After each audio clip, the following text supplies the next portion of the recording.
অসুস্থ বিনোদনের অপর নাম এপ্রিল ফুল। পহেলা এপ্রিলের সকালে একে অন্যকে ধোঁকা দিয়ে বোকা বানিয়ে মজা করা, দুষ্টুমি করার যে কালচার আমাদের সমাজে প্রচলিত আছে, এটি নিঃসন্দেহে একটি অসুস্থ, একটি অসুন্দর একটি সংস্কৃতি।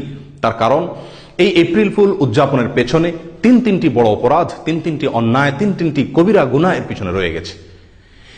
অর্থাৎ এপ্রিল ফুলের মূল উপাদান হলো সেই তিনটি অপকর্ম, সেই তিনটি অন্যায়, সেই তিনটি গুনাহের কাজ। এপ্রিল ফুলের প্রধান এবং সবচেয়ে বড় উপাদান হলো মিথ্যা কথা বলা।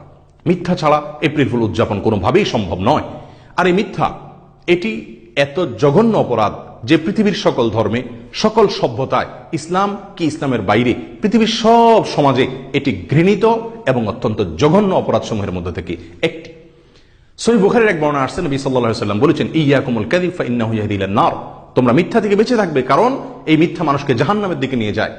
এখানেই শেষ নয়, তিনি আরো বলছেন যে মানুষ যখন মিথ্যা বলতে থাকে একটা পর্যায়ে হাত্তা ইউকতাবা ইনদাল্লাহি কাযযাবা, আল্লাহর কাছে ওই লোকটির নাম মিথ্যাবাদী হিসাবে লিখিত এবং লিপিবদ্ধ হয়ে যায়। সে ব্যক্তির নাম মিথ্যাবাদীদের তালিকায় চলে যায়, তার উপাধি হয়ে যায় মিথ্যাবাদী হিসাবে।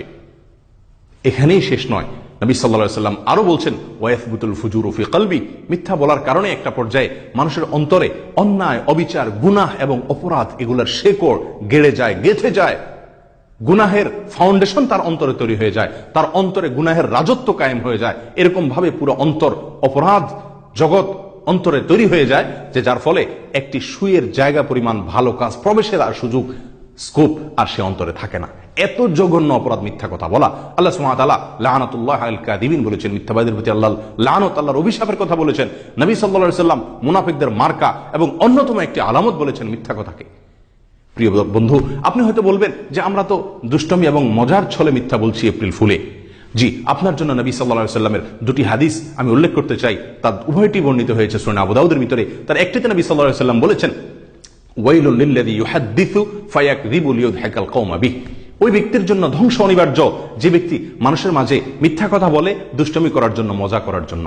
ওয়াইলুন লাহু সুম্মা ওয়াইলুন লাহু।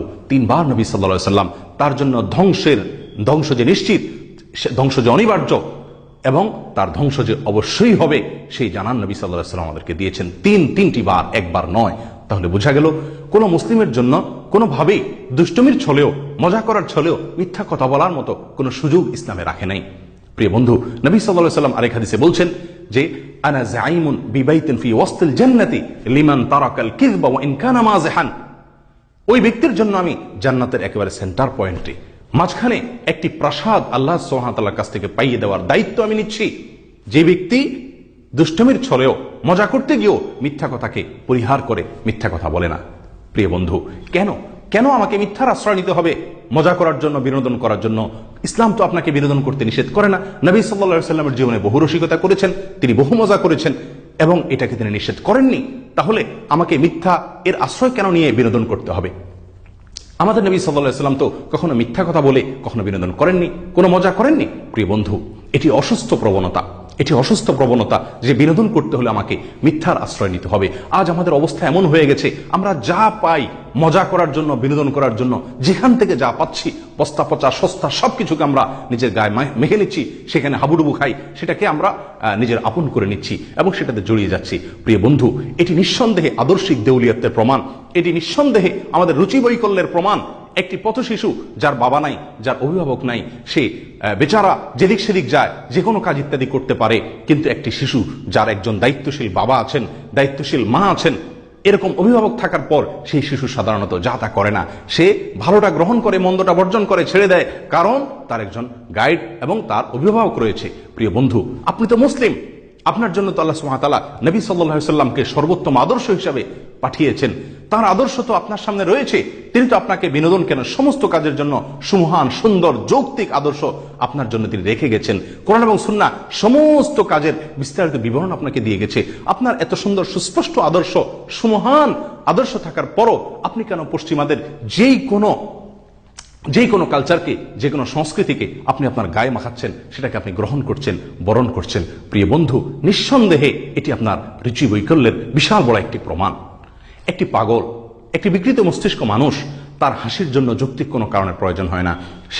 তার হাসির পিছনে কোনো সুন্দর বা কোনো ভালো যুক্তি থাকার প্রয়োজন হয় না। সে যে কোনো কিছুতে হাসতে পারে। কিন্তু একজন সুস্থ মস্তিষ্কের মানুষ, একজন সাধারণ মানুষ, একজন স্বাভাবিক এবং ভালো মানুষ, তার হাসির পিছনে কোনো যৌক্তিক কারণ থাকে, কোনো সুন্দরের কারণে সে হাসে। একটি মিথ্যা, একটি প্রতারণা, একটি মানুষকে কষ্ট দেওয়া, এগুলোর পরে একজন মানুষ হাসি পাওয়া, একজন মানুষ হাসা, বিনোদন করা, মজা পাওয়া, এটি নিঃসন্দেহে আমাদের অসুস্থ প্রবণতার একটি বিশাল বড় প্রমাণ। প্রিয় বন্ধু, এটি থেকে আমাদেরকে বেরিয়ে আসতে হবে সন্দেহাতীত ভাবে। মিথ্যা দুষ্টমির ছলে বলা যাবে না। এমনিতেই আমাদের সমাজ, প্রত্যেকটা রন্ধ্রে রন্ধ্রে সমাজের সব জায়গায় মিথ্যা আজ প্রবেশ করেছে। প্রিয় বন্ধু, মিথ্যার ভেতরে আমাদের সকলের বাস চলছে। আমরা একে অন্যের সঙ্গে মিথ্যা কথা বলছি, সবাই সবার সঙ্গে মিথ্যা কথা বলছি, মিথ্যার এক জোয়ার চলছে। এর ভেতরে আবার বছরের একটি দিনকে যদি মিথ্যার জন্য নির্ধারণ করে নিই আমরা দুষ্টমির ছলে, বিনোদনের নামে, তাহলে একাধারে সেখানে কয়েকটি ক্ষতি রয়েছে। নাম্বার ওয়ান, এক নম্বর ক্ষতি হলো এর ফলে যে লোকটি কখনো মিথ্যা কথা বলে না, সেও এই দিনে মিথ্যার এই মহড়ায় অংশ নিয়ে সেও মিথ্যা কথা বলার অভ্যাস তার ভিতরে তৈরি হবে। নাম্বার দুই, এর ফলে মিথ্যা বলা যে একটি অপরাধ, জঘন্য অপরাধ, এটি যে গর্হিত কাজ, এই ধারণা আস্তে আস্তে আস্তে আস্তে সমাজ থেকে বিলুপ্ত হবে।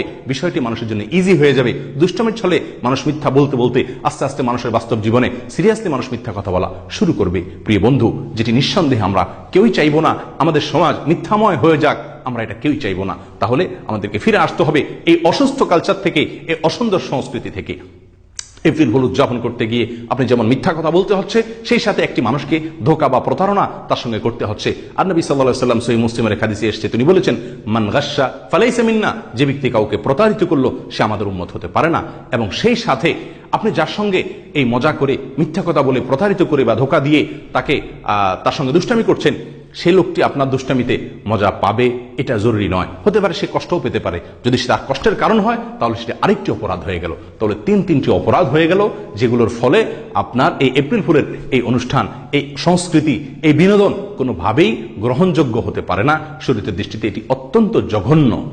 আর এর পাশাপাশি পশ্চিমাদের, ইহুদি এবং খ্রিস্টানদের অনুকরণের যে অপরাধ, সেটা তো রয়েই গেছে।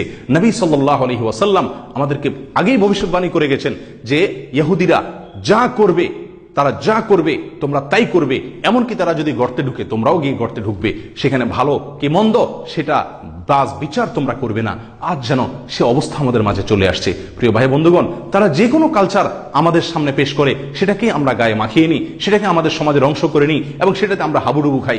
সেটা ভালো কি মন্দ, যৌক্তিক কি অযৌক্তিক, সুন্দর কি অসুন্দর, সেটা বাস বিচার করার মতো বুদ্ধিটুকু পর্যন্ত আমাদের আজ লোপ পেয়ে গেছে, যেটা নিঃসন্দেহে আমাদের রুচি বিকৃতির একটা বিরাট বড় প্রমাণ, আমাদের উদ্ভটের একটা বিরাট প্রমাণ হয়ে দাঁড়ায়। প্রিয় বন্ধু, আসুন এই কালচারকে আমরা না বলি, এপ্রিল ফুলকে না বলি। এপ্রিল ফুলের যে ইতিহাস স্পেনকে কেন্দ্র করে আছে, মুসলিমদেরকে ধোঁকা দিয়ে খ্রিস্টানরা সেখানে তাদেরকে ধ্বংস করেছিল, যে ইতিহাসের কথা বলা হয়ে থাকে, বিভিন্ন বিশ্বকোষে আমরা পাই। সেই ইতিহাসের বিষয়ে অনেকেই মন্তব্য করেছেন যে সেটি সঠিকভাবে প্রমাণিত নয়। যদি সেই ইতিহাস সঠিক হয়ে থাকে তাহলে তো এটি কোনো মুসলিম, কেন কোনো রুচিশীল মানুষের বিনোদন হতে পারে না, কারণ এই দিনে একটি জঘন্য কর্ম তারা করেছিল। আর যদি সেই ইতিহাস সত্য নাও হয়, তথাপি কোনোভাবেই এই কালচার একজন মুসলিম, একজন সুস্থ রুচিশীল ব্যক্তিত্ববান ভালো মানুষের কোনো বিনোদন হতে পারে না।